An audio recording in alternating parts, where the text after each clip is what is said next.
Good afternoon to everybody. Thank you, as always, for tuning in today and letting us introduce our newest blog topic.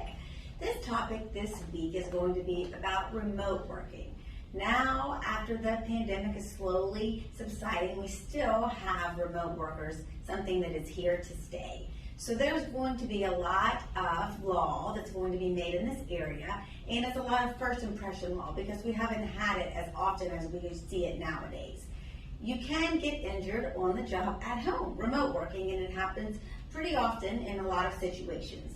So you want to make sure your rights are just as protected as a worker that is at the premise of the employer. Your rights are pretty similar as long as your injury occurred while you were performing the scope of your employment or in furtherance of your job duties. Obviously, there's more issues that can occur when you're at home that are unrelated to the job injury. Those are not covered, but we discussed that in our article today and in our blog.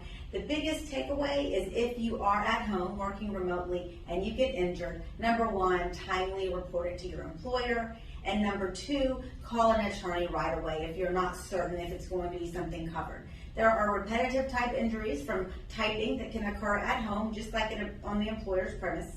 And there's also slips and trips and falls that occur at home that can be covered. Obviously, there's many that are not covered. If you trip on a toy of your child or your animals or your pets, those things are not covered. But there's many different elements to this subject nowadays, and we're here for you. So call us if you need to. Hopefully you stay safe for our workers that are working at home. Have a great and happy Thanksgiving and safe holiday.